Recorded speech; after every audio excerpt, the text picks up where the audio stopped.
Terima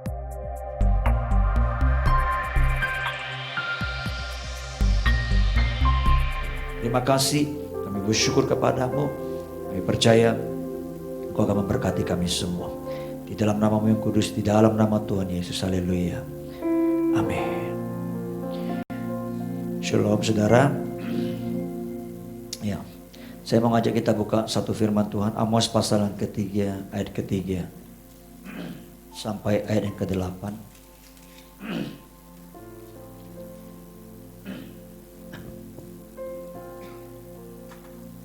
Di sini ada satu prinsip yang menyatakan bahwa Tuhan itu kalau Dia ingin melakukan sesuatu, Dia pasti akan bertindak sesuai dengan firman-Nya, saudara. Dia akan bertindak sesuai dengan perkataannya, sesuai dengan janjinya. Amos 3:3 berkata begini, berjalankah dua orang bersama-sama jika mereka belum berjanji? Mengaumkah seekor singa di hutan apabila tidak mendapat mangsa? Bersuarakah singa muda dari sarangnya jika belum menangkap apa-apa?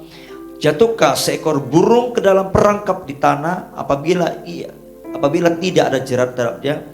Membingkaskah perangkap dari tanah jika tidak ditangkapnya sesuatu? Adakah sangkakala ditiup di suatu kota dan orang-orang tidak gemetar? Adakah terjadi malapetaka di suatu kota dan Tuhan tidak melakukannya? Sungguh Tuhan Allah tidak berbuat sesuatu tanpa menyatakan keputusannya kepada hamba-hambanya para nabi. Singa telah mengaum, siapakah yang tidak takut? Tuhan Allah telah berfirman, siapakah yang tidak bernubuat? Saudara, pernah baik firman Tuhan ini, saudara, ya, bahwa Tuhan itu tidak pernah berubah, dulu, sekarang, dan sampai selama-lamanya. Cara kerjanya pun juga tidak berubah, saudara. Ketika Dia bekerja, saudara, Dia ingin melibatkan umatnya. Dia ingin bersama-sama dengan umatnya melakukan apa yang Dia sudah rencanakan, saudara. Saudara perhatikan baik, saudara. Ya, dikatakan begini, Tuhan itu tidak akan melakukan sesuatu sebelum Dia memberitahukan, ya. Dan Dia tidak akan melakukan apa-apa, saudara, sebelum Dia mengimpartasikan, ya, hatinya, suaranya, firman-Nya, perkataannya, ya, kepada setiap umatnya yang akan dilibatkan di dalam rencananya, saudara. Makanya saudara dan saya mesti memahami dengan baik, meresponi, ya, apa yang Dia firmankan, ya. Nah, itu yang harus kita menjadi bagian kita, yang harus kita terus kejar, cari tahu apa yang menjadi kehendaknya, apa yang mau Dia kerjakan, saudara. Ya, bisa mengenai kehidupan pribadi kita, pekerjaan kita, hubungan kita, bisnis kita, keluarga kita, pelayanan kita, semuanya, saudara. Ya, nah, ingat kalau Tuhan sudah berfirman, kalau Dia memberitahu kita, saudara, itu nggak peduli kondisi situasinya seperti apapun, tantangannya, problem yang saudara-saudara hadapi seperti apapun, saudara, itu tidak akan jadi masalah. Begitu Dia berfirman, saudara tahu, begitu Dia sampaikan rencananya, begitu Dia sampaikan, saudara, keputusan-keputusannya, saudara, maka saudara yakin apa yang disampaikan, apa yang dikatakan, firman-Nya itu pasti akan terjadi, saudara. Itu prinsipnya, saudara. Nah, tadi waktu menyembah saya merasa ada sebuah kemarahan di hati, saudara, ya. Saya tidak emosi, tapi sepertinya ada sebuah perasaan marah, saudara. Kenapa? Karena ada satu ayat yang muncul, ya, di Lukas pasal ke-6, saudara, ayat 46 berkata begini. Mengapa kamu berseru kepadaku, Tuhan, Tuhan, padahal kamu tidak melakukan apa yang aku katakan? Jadi ternyata kita mungkin setiap hari datang kepada Tuhan, berseru kepada nama-Nya, memanggil Dia Tuhan. Kita mendengarkan pengajaran firman setiap hari. Kita mendengarkan khotbah. Tapi kalau kita tidak melakukan apa yang Dia sampaikan, Dia mau ngomong begini, percuma lu memanggilku Tuhan. Percuma kalau kamu setiap hari datang, mungkin membawa korban, mengatakan bersyukur, berterima kasih. Percuma. Kenapa? Kenapa yang aku firmankan kepadamu, apa yang aku ajarkan kepadamu tidak pernah kau turuti. Itu sama seperti membuang mutiara ya ke babi, saudara. Sama seperti anjing kembali ke muntahannya. Nah ini yang Tuhan mau tegaskan buat kita, saudara. Dia selalu akan memberitahukan jalan-jalannya kalau kita datang, kalau kita bangun hubungan dengan Dia. Tapi kalau kita tidak melakukan apa yang difirmankannya, maka itu percuma. Kenapa? Karena sebaliknya akan menghancurkan hidup kita. Karena kalau saudara baca, setiap orang yang datang kepadaku mendengarkan perkataanku dan melakukannya, Tuhan berkata ia disamakan seperti orang yang bijaksana. Sebaliknya kalau orang datang kepadaku, bersuruh kepadaku dan mendengarkan firmanku, mendengarkan pengajaranku, tapi tidak melakukannya, ia orang bodoh.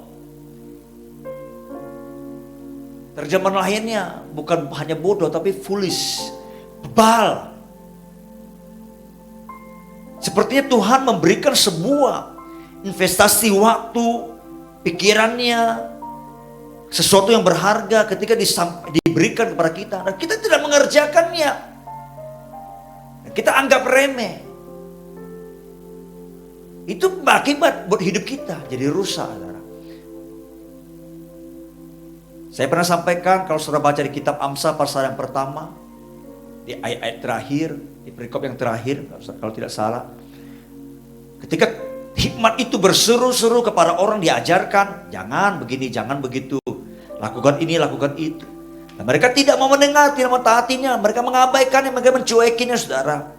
Mendengar tapi keluar, masuk telinga kanan, keluar telinga kiri, seperti itu.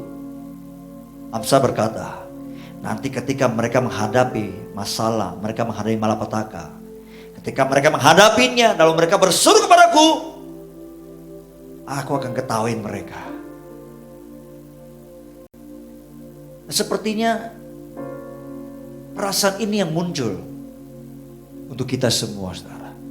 Hari-hari ini saya percaya kita nggak kekurangan firman, kita nggak kekurangan pengajaran, kita nggak kekurangan apa yang dikhotbahkan, nggak kekurangan, banyak setiap hari. Saudara mau akses di mana? Hamba Tuhan mana? Firman Tuhan seperti apa? Banyak. Di WA group, mungkin Japri juga. Berapa banyak yang baca itu habis scroll, naikkan seperti itu. Tidak memperhatikan dengan sungguh-sungguh. Menganggap rendah akan firman Tuhan. Tidak menaruh hormat, saudara. Kapan kita tidak menaruh hormat? Ketika kita mengabaikan firman itu dalam kehidupan kita. Itu sebabnya Tuhan ingin menyampaikan rencananya, firman-Nya kepada kita. Tapi Dia berkata, perjalankah dua orang bersama-sama jika tidak sepakat dulu? Aku sampaikan janjiku ini, aku sampaikan firmanku, kamu sepakat enggak dengan aku? Kalau dua orang mau berjalan bersama-sama, kalau belum berjanji, belum sepakat, bisa nggak berjalan? Tidak. Sama seperti seorang dengan orang lain buat, ayo kita bangun sebuah proyek ini, yuk. Kita bikin klausulnya, perjanjiannya. Tapi kalau tidak pernah ditepati satuan prestasi, saudara, maka proyek itu tidak akan jalan. Dari pihak Tuhan, Dia setia. Dari pihak Tuhan Dia pasti berhasil, karena Dia tidak pernah gagal. Tapi dari pihak kita, itu yang menggagalkan, saudara.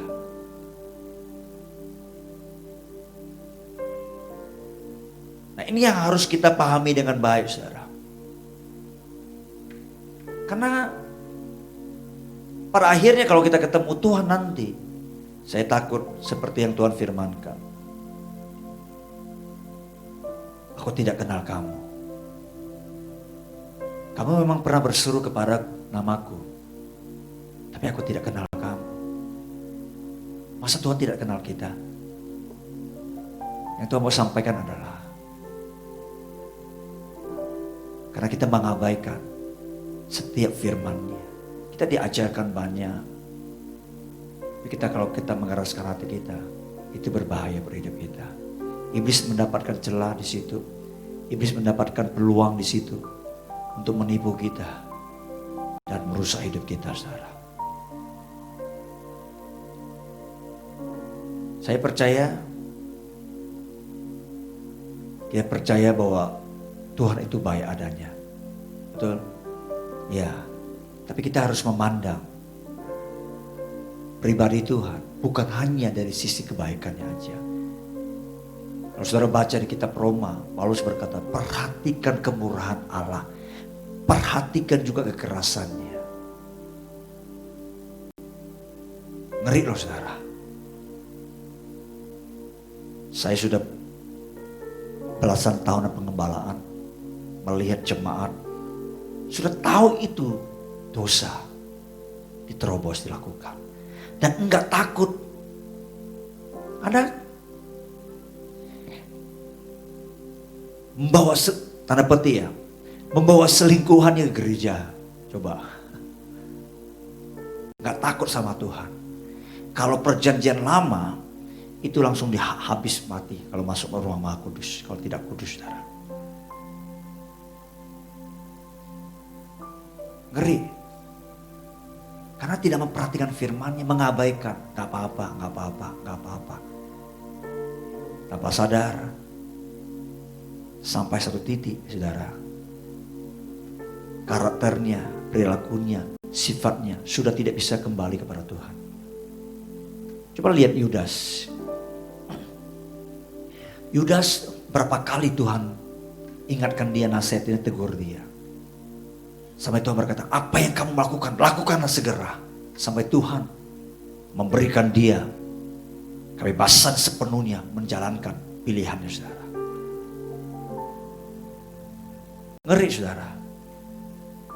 Itu sebabnya kalau kita pernah mendengar hamba-hamba Tuhan atau orang-orang Kristen yang dibawa ke neraka, melihat ada orang Kristen, ada hamba-hamba Tuhan sekalipun di sana, mereka berseru kepada Tuhan, mereka memanggil nama Tuhan. Tapi begitu Tuhan ngomong sama mereka, aku tidak bisa menolong kamu lagi. Itu tiba-tiba muncul kemarahan kepada Tuhan. Karena memang itu watak mereka seperti itu. Tercipta. Harusnya kan ketemu Tuhan, gak perlu berargumen, kita sudah sadar, kita salah. Tapi banyak orang Kristen sehari-hari ini seperti itu. Diingatkan firman, diajarkan, disampaikan, ya, tapi tidak mau ikuti. Maunya enak, maunya instan. Malah dia pilih firman Tuhan yang bisa mendukung perbuatannya, saudara. Mendukung rencananya, pikirannya. Saya berharap sekali-kali Tuhan menyatakan kemuliaan di tengah-tengah gereja Tuhan, di tengah-tengah persekutuan. Supaya orang Kristen tahu bagaimana menghormati Tuhan. Orang-orang Israel pada zaman Musa, saudara, mereka itu enggak berani. Karena Tuhan suruh kumpulkan mereka, datang kepadaku. Mereka berkata, jangan kami, biarkan kau aja Musa. Sebab kami takut mendengarkan suara itu. Gunungannya gemetar.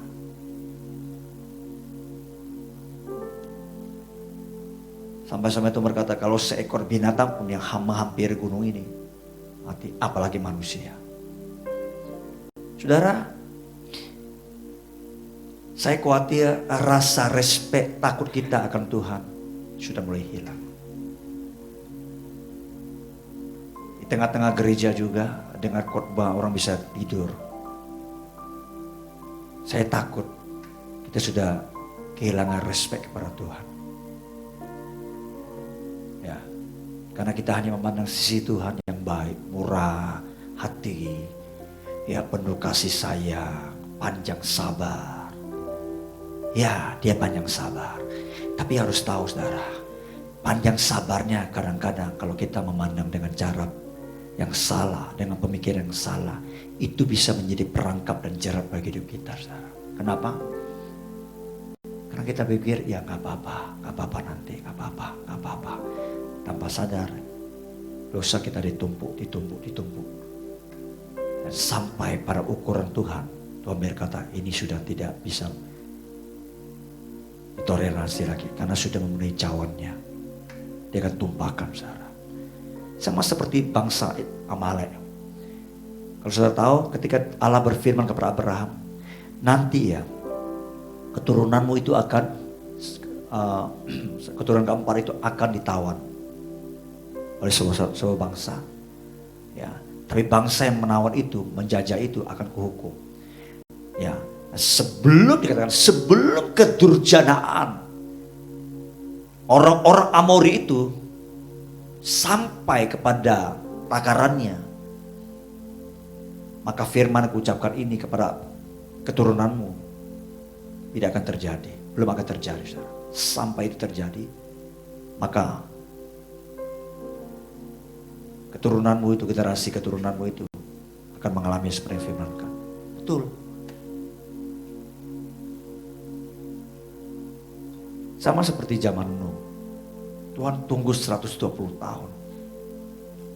120 tahun waktunya yang lama sekali. Itu kalau dihitung generasi kita, itu bisa 3 sampai 4 generasi. Kenapa? Karena orang yang umur 30 tahun sudah menikah, punya anak. Ya kan? Bisa 4 generasi, saudara. Tapi manusia mengabaikannya. Sampai Tuhan berkata, masuk ke Batra Nuh. Dan dikatakan, Tuhan sendiri yang menutup Batra itu. Bukan Nuh. Tuhan yang menutup. Artinya, waktu kasih karunia ada waktunya ditutup, saudara. Bisa itu berupa kematian kita. Bisa waktu kedatangan Tuhan. Kapan saja itu bisa terjadi, saudara. Jadi, coba lihat respon kita kepada firman-Nya, kepada perkataan-Nya. Kita sudah ajarin banyak hal. Bagaimana kita bersikap, bagaimana kita melayani, kita bekerja, bagaimana kita tunduk kepada pemimpin, bagaimana kita menaruh respek kepada pelayanan, kepada apa yang Tuhan percayakan kepada kita. Bagaimana kita membangun hubungan, bagaimana kita jangan sampai menyumbat hati kita yang mengalihkan arah kehidupan. Bagaimana kita harus menyingkirkan semua kepahitan, iri, cemburu, semua hal yang kotor. Kita harus berusaha untuk melakukan seperti itu. Tapi kalau kita mengabaikannya, gak heran, gak ada hal yang baik, gak ada kemajuan-kemajuan dalam kehidupan kita, saudara. Gak ada pertumbuhan kedewasaan rohani yang kita capai. Saya percaya satu kali kelak Tuhan akan izinkan bangunan rumah kita ini akan digoncang, saudara. Akan digoncang. Kalau Petrus berkata, dari rumah Tuhanlah akan mulai penghakiman itu. Saya berharap saudara yang mendengarkan saya pagi hari ini sungguh-sungguh meresponi firman. Kalau saudara mendengar, melakukannya bukan karena saya, tapi karena saudara menaruh respek kepada pribadi Tuhan yang telah memberikan firman itu, pengajaran itu, saudara. Saya berharap apalagi saudara adalah jemaat di bawah penggembalaan gereja ini. Saudara bisa meresponi jauh lebih baik daripada jemaat yang di luar.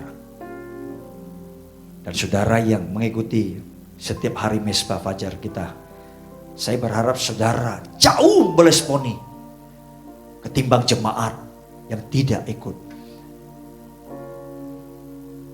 Memang bagian saya sebagai gembala, saya harus terus mengajar, memberitahukan, menasehati, memberikan firman, berkhotbah.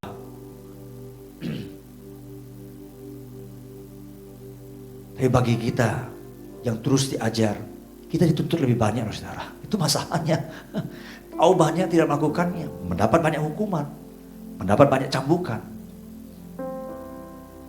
Ayo, kita lemburkan hati kita. kita tahu kebenaran, kita mesti melakukannya, saudara. Jangan mengabaikan itu. Amin, Bapak Ibu Saudara sekalian. Haleluya. Ya, saya tidak tahu ini perasaan ini muncul. Ya, sebenarnya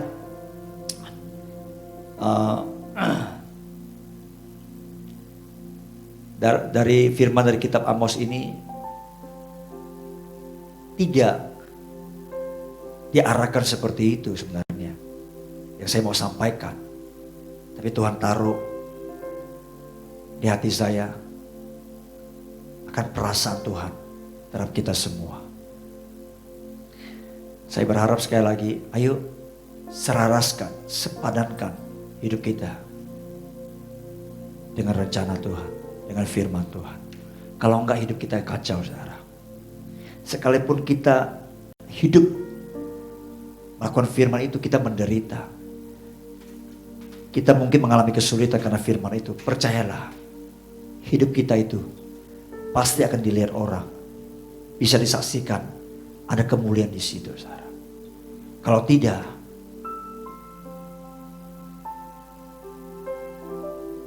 saya takut kita tidak seperti yang Tuhan firmankan. Mungkin saudara pernah dengar saya sampaikan, kalau andai kata misalnya suara musik itu ada rencana Tuhan, firman Tuhan. Suara saya itu adalah hidup saya, saudara. Ya, kalau kita nyanyikan lagu misalnya, coba main DJ. Engkau adalah bagianku, ku berharap padamu. Enak kan? Sinkron, selaras. Orang dengar juga enak. Tapi kalau dimainkan seperti ini, nadanya, ya coba dari awal lagi. Mungkin dari awal kita nyanyinya bagus. Engkau adalah bagianku. Saya yakin orang dengar serak suaranya gak enak telinga. Kenapa? Karena kita gak sinkronkan hidup kita sesuai dengan iramanya Tuhan. Nah, itu membuat kekacauan, saudara.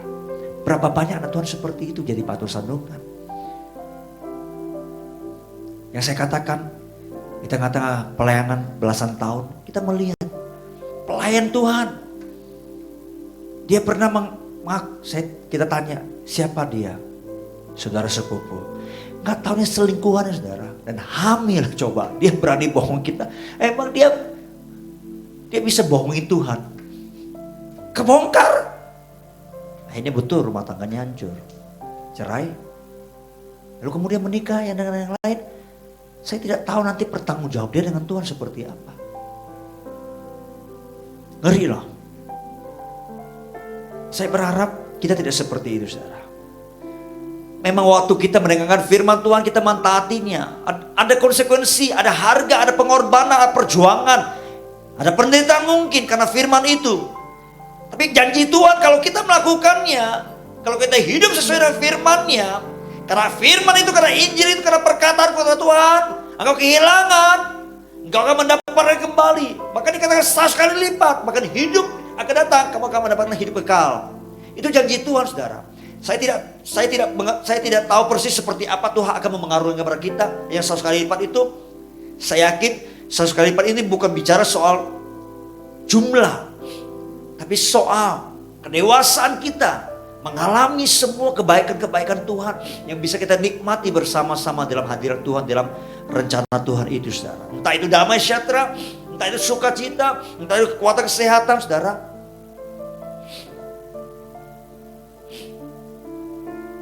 Tapi apapun, saudara, Tuhan mau sampaikan, ayo. Dia berkata, kalau aku sampaikan janjiku, kita mau berjanji enggak? Sepakat enggak? Kalau enggak, kamu tidak bisa berjalan bersamaku. Saya berharap kita bisa memahami dengan baik. Kalau saudara buka kembali ke kitab Amos, Mengaumkah seekor singa hutan apabila tidak mendapat mangsa?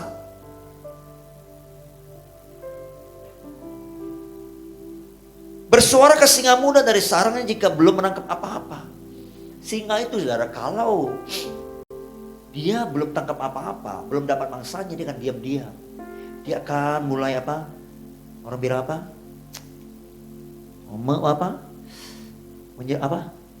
Menunduk ya, bukan apa, menyelenap gitu loh, pelan-pelan, sembunyi-sembunyi gitu loh. Ya, begitu tangkap mangsanya dapat, dia akan ngaum saudara. Ya, terus jatuhkah seekor burung ke dalam perangkap di tanah apabila tidak ada jerat terhadapnya? Artinya apa?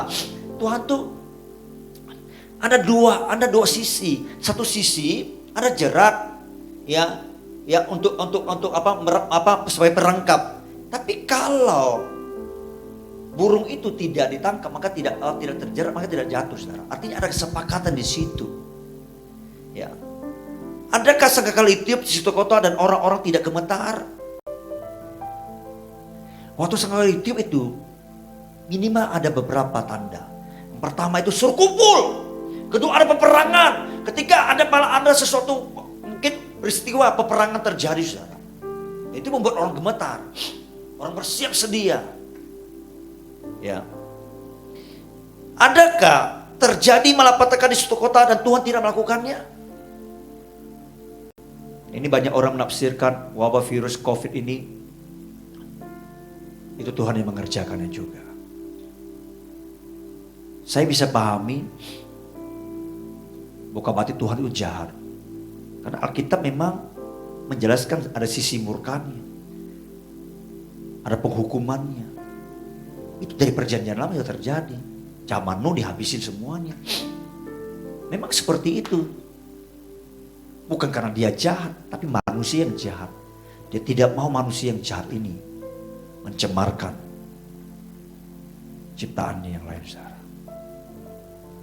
Sungguh Tuhan Allah tidak berbuat sesuatu tanpa menyatakan keputusannya kepada hambanya para nabi. Jadi waktu hamba Tuhan berkhotbah, mengajar, menyampaikan firman, dia ingin lakukan sesuatu dalam hidupmu, dalam hidup orang yang disampaikan firman itu. Tapi kalau orang yang mendengarkan firman itu, mendengarkan pengajaran itu dan mengabaikannya, yaitu, buat apa kamu berseru kepadaku Tuhan? Tuhan, padahal kamu tidak melakukan apa yang kusampaikan, kukatakan. Ya,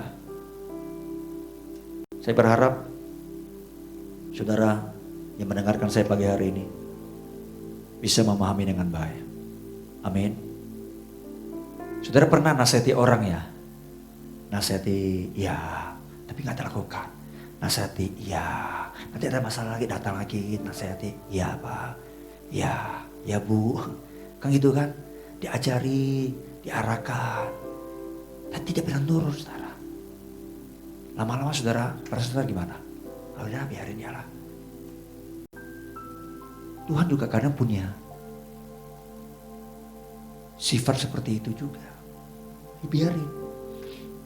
Coba lihat yang anak bungsu itu minta harta warisan kepada ayahnya. Dia harusnya belum meninggal, bapaknya masih ada. Dia minta, itu artinya kan, Ma, kau cepat mati ya. Aku mau ambil warisanku. Begitu. Dan bapaknya biarin, ambil. Sampai membuat dia ada di kubangan babi, dia baru sadar. Bapaknya nggak cari loh, tunggu dia aja, tunggu. Coba lihat, tunggu bapaknya. Ketika sadar balik, bapaknya lihat dia jauh, anaknya balik, baru bapaknya hampiri dia. Rangkul kembali. Bapaknya tunggu. Berapa banyak bapak di surga hari-hari menunggu anak-anaknya berbalik. Tapi banyak yang tidak sadar-sadar, saudara.